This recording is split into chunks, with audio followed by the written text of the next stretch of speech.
Star Wars toys. Where does that journey begin? I can remember when they first came out. The first Star Wars toy I ever had was R2D2. Yep. I got him for my 12th birthday on my birthday cake, I Yeah. remember, and not knowing that there really were Star Wars toys out there at the time. And then, of course, after that, I had to have every one Yep. that came out. So I can remember, just my poor father just getting hammered.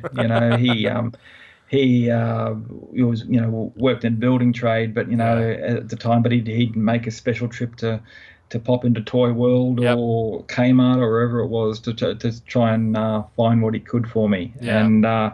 And being at school, at the time I never got to go to shops that often except on school holidays and things like that. So I was very limited in my getting around to find them.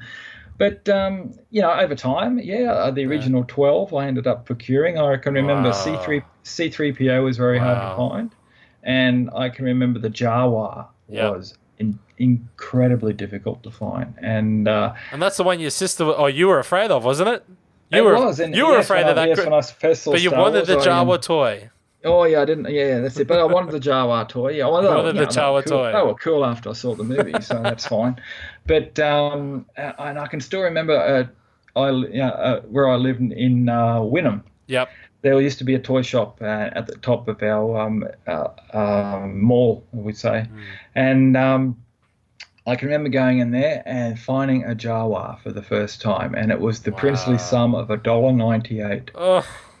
But for me, that was 4 weeks of pocket money. I know, how much that thing goes for now. Yeah, I know. Tell me about it. It wasn't the vinyl cage. Oh, wasn't it? Okay. The standard one. No. Still, it was just the standard one. Still goes for a fortune. Oh yeah, it does. Yeah, and I can remember, he had a couple of them there sitting in the shop.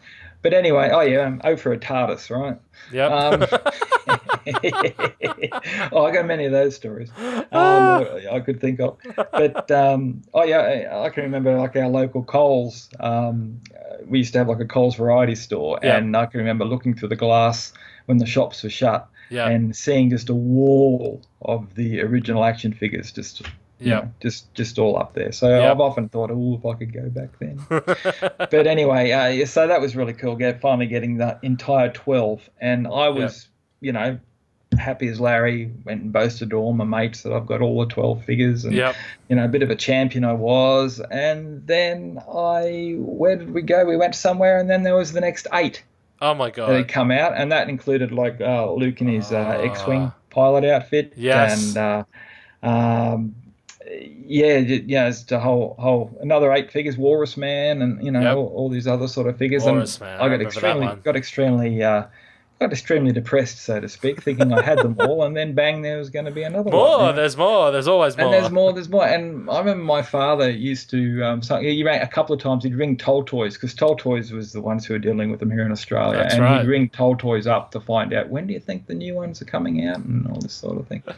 So, I've got to give it to Daddy. He sort of, back then, he went all out. He kept watch. That's it. But the funny thing was, when he first started collecting them, my sister and I had to share. Right. Oh dear. So we'd get, I'd get figures. I'd get figures. She'd get figures. So of course, I had Luke Skywalker. She had Princess Leia. And then after a while, she just lost interest. So I just procured all her figures and just carried on. So just took them off of her hands. That's the way to do it. But I can remember one of my major things was Christmas 1978. Yep. And that was a big Star Wars Christmas for me. I remember getting the little Han Solo blaster and the Stormtrooper battle rifle.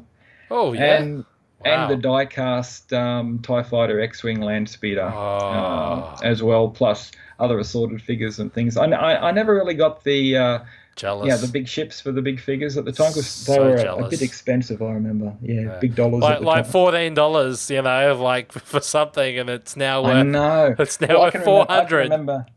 Seeing Luke's X-Wing for about $24 or something, and thinking, "Oh my goodness, it's so expensive." That's like, saw that on the shelf. Now we'd be like, birthday and Christmas together. Luke's X-Wing, $24. We better grab that right now. Oh yeah, you'd grab half a dozen, wouldn't you? Oh, more than that. Yeah. eBay, here we come. No, we wouldn't do that. And then I can remember when Empire Strikes Back came out. I was 13 going on 14 at the time, and there again, not having More any figures. clue that there were action figures, new ones that were coming out, Yep. and I can remember for my birthday sitting in bed getting my birthday presents in the morning with a nice hot cup of tea, Oh, and the presents came out, and there were 6 brand new action figures from The Empire Strikes Back for me. oh, And that was dude. fantastic. And because, of course, these are the days before the internet or anything like that. Yes. So opening that packet was that present was my first time Yep. I ever saw Lando Calrissian. Oh, I ever dude. saw a Rebel Snowtrooper. I ever saw Princess Leia, in their Oh, new outfits. yep. Luke, his Bespin fatigues, Yep. was on the cards of those figures. And Oh. yeah, and just, you can imagine me then. Righto, that's great, son. Happy birthday. Now Mm-hmm. get ready for school. Right? You're like, I oh, can I remember, want to play with them I can remember now. all day at school. It was like 3 days that Yeah, it on was that like, I school. gotta get home. Couldn't wait to get The back figures home. are Of course, waiting for me.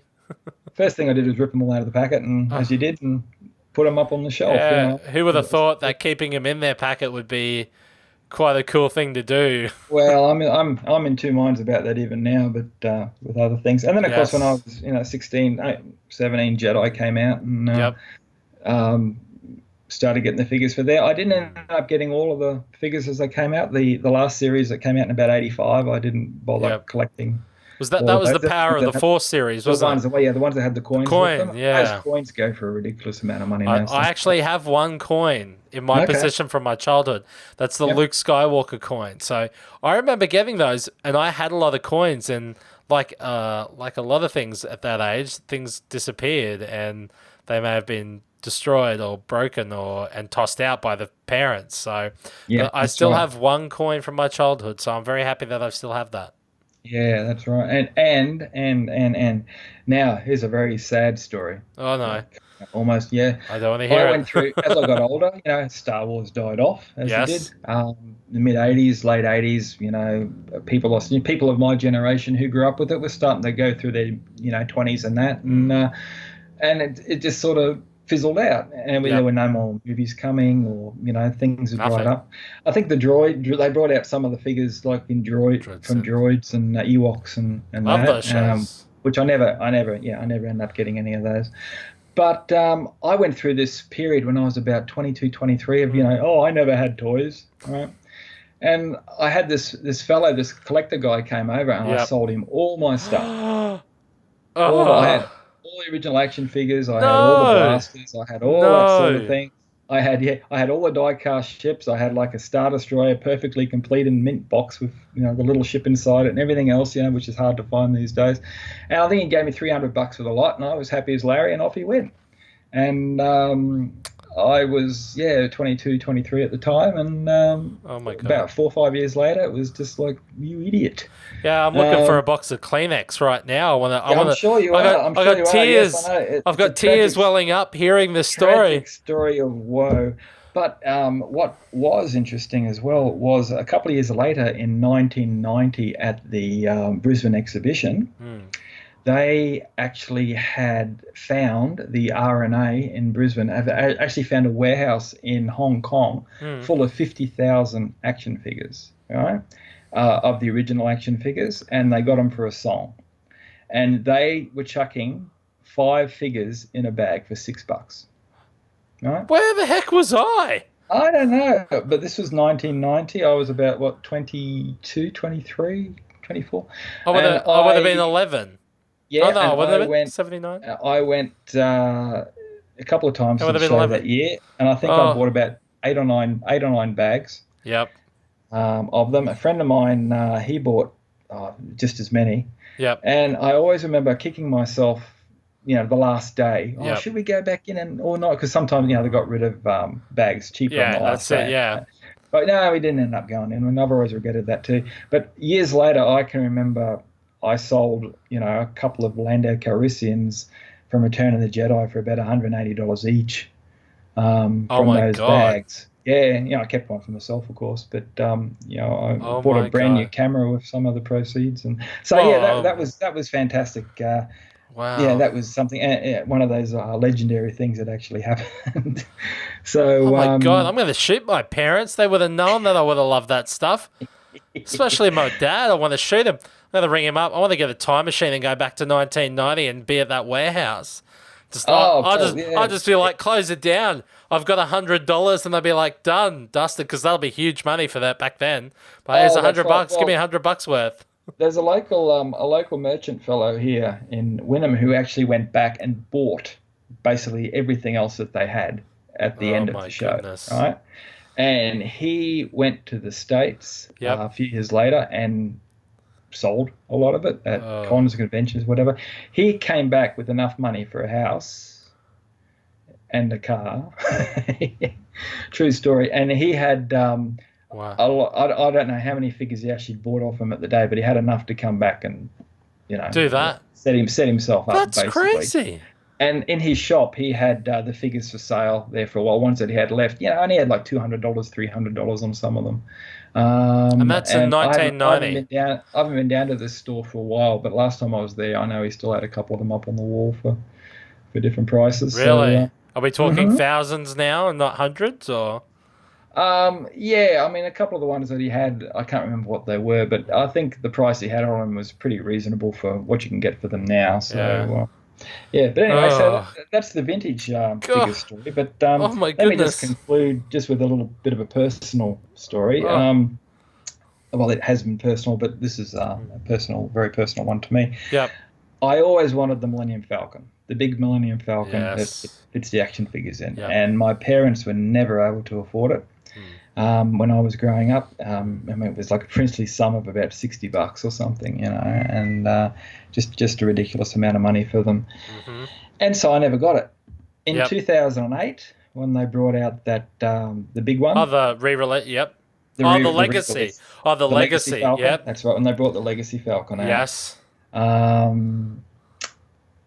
Christmas morning, this huge wrap box came out. And, I had no idea what the heck is this. Opened it up. It was the Legacy Falcon, and it was like, son, we were never able to afford this. Wow. Growing up, dude. Here you can have it now, and I got my Millennium Falcon at 42. That is awesome. And that's so cool. It's the greatest. Yeah, it was one of the greatest. Yep. I get a bit emotional now just thinking about it. It's one of those things that, and you see the ridiculous price that it goes for now, complete. Yes. And, mine's complete and perfect and everything, but I'll never get rid of it. No, I have to say, I've got it as well. Yeah, it's just one of those pieces that, not just that what it is and it meant so much to me, but that they went all out to make that happen for me. And, your parents bought you a Millennium Falcon. I know, at 42. At 42. But they could never afford it when I was at the age where they wished that they could have. That thing retailed at, I think, at about $300 when it came out. I think. Was it 200 or 300? Yeah, I think it was $200 odd, but I think they got it for a steal at Toys R Us when they were selling them quite cheap. Trying to clear them out. Yeah, I know of some people who was picking them up for $50. Wow. From Toys R Us. You sure that's not the Force Awakens one, mate? No. This is the Legacy Falcon. I've actually seen photos of people with them in the trolleys going out the door. So one of those right place, right time sort of things. But and I think with them, that's what it was as well. It was they happened to be there at the time, and they had it for a really good price. And that is truly epic, man. It was meant to be. It was. It was meant to be. I know. So that's that's cool. The story that comes now. As far as today's concerned, I mean, I do buy the odd toy from time to time, something that I find really cool, and as well. And as far as modern figures are concerned, I do get the Black Series, the 6-inch ones, which can become a little bit of an obsession sometimes, but. I just think that they're really cool for what they are. It's just great to have the articulation and everything that you sort of crave for as a kid with the 3.5-inch ones. But they just look cool on the shelf, and it's just a nice little hobby for me at 50 that I still enjoy all that. So. Always a kid at heart, mate. We're always kids at heart, always, mate. Especially Star Wars. That's the thing, we grew up with it, and it's still a part of us today.